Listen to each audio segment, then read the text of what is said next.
देवेंद्र फडणवीस ने तीसरी बार मुख्यमंत्री पद की शपथ ले ली है, लेकिन अब चर्चा इस बात पर हो रही है कि शपथ लेते हुए ईश्वर का नाम लेना जरूरी है। महाराष्ट्र में आज शाम गुरुवार यानी 5 दिसंबर को आजाद मैदान में देवेंद्र फडणवीस का शपथ ग्रहण समारोह था। उन्होंने तीसरी बार महाराष्ट्र मुख्यमंत्री पद की शपथ ली। ऐसे में सवाल उठता है कि शपथ ग्रहण के दौरान मुख्यमंत्री क्या क्या कहते हैं।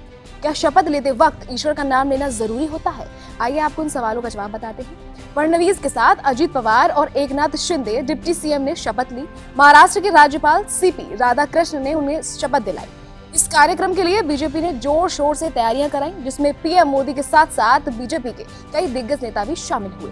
तो आपको बता देते हैं कि कैसे होती है शपथ ग्रहण की प्रक्रिया। किसी भी राज्य में सरकार बनाने से पहले राज्यपाल नए मुख्यमंत्री को पद और गोपनीयता की शपथ दिलाते हैं। इसके बाद उप मुख्यमंत्री को शपथ दिलाई जाती है, जिसके बाद मंत्रियों का नंबर आता है। मंत्रियों के सीरियल की बात करें तो सबसे पहले कैबिनेट मंत्री शपथ लेते हैं, इसके बाद स्वतंत्र प्रभार वाले राज्य मंत्री और आखिर में राज्य मंत्रियों को शपथ दिलाई जाती है। पद और गोपनीयता की शपथ लेने के बाद मुख्यमंत्री एक संवैधानिक परिपत्र पर हस्ताक्षर करते हैं, जिसे राज्यपाल संरक्षित करते हैं।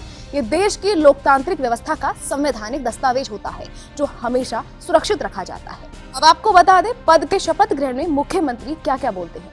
जब भी कोई विधायक को मुख्यमंत्री पद की शपथ लेनी होती है तो उन्हें ये बातें कहनी पड़ती हैं। मैं ईश्वर की शपथ लेता हूँ, सत्यनिष्ठा से प्रतिज्ञान करता हूँ कि मैं विधि द्वारा स्थापित भारत के संविधान के प्रति सच्ची श्रद्धा और निष्ठा रखूंगा। मैं भारत की प्रभुता और अखंडता अक्षुण्ण रखूंगा। मैं महाराष्ट्र के मुख्यमंत्री के रूप में अपने कर्तव्यों का श्रद्धा पूर्वक और कर्तव्य निष्ठा से निर्वहन करूंगा तथा मैं सभी प्रकार के लोगों के साथ संविधान और विधि के अनुसार भय या पक्षपात, अनुराग या द्वेष के बिना न्याय करूंगा। विधायक को गोपनीयता की शपथ लेते वक्त कहना होता है, मैं मंत्री का नाम ईश्वर की शपथ लेता हूँ, सत्यनिष्ठा से प्रतिज्ञान करता हूँ कि मैं प्रत्यक्ष या अप्रत्यक्ष रूप से किसी व्यक्ति को कोई मामला नहीं बताऊंगा या प्रकट नहीं करूंगा जो राज्य का नाम राज्य के मंत्री के रूप में मेरे विचाराधीन लाया जाएगा या मुझे ज्ञात होगा, सिवाय इसके कि ऐसे मंत्री के रूप में मेरे कर्तव्यों के समुचित निर्वहन के लिए ऐसा करना आवश्यक है।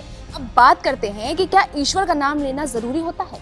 दरअसल भारतीय संविधान के मुताबिक शपथ लेते वक्त ईश्वर का नाम लेना अनिवार्य नहीं है। भारतीय संविधान के आर्टिकल 60 के मुताबिक ईश्वर की शपथ लेना जरूरी नहीं है। देश में ऐसे कई मामले सामने आ चुके हैं जब शपथ लेते वक्त ईश्वर का नाम नहीं लिया गया। साल 2020 के दौरान दिल्ली में जब आम आदमी पार्टी की सरकार बनी तो मंत्री गोपाल राय ने आजादी के लिए जान जुटाने वाले शहीदों के नाम की शपथ ली थी। इसके अलावा साल 2023 के दौरान कर्नाटक में डिप्टी सीएम शिव कुमार ने ईश्वर की जगह आध्यात्मिक गुरु गंगाधर अज्जा का नाम लिया था। फिलहाल इस रिपोर्ट में इतना ही। बाकी तमाम खबरों के लिए देखते रहिए एबीपी लाइव।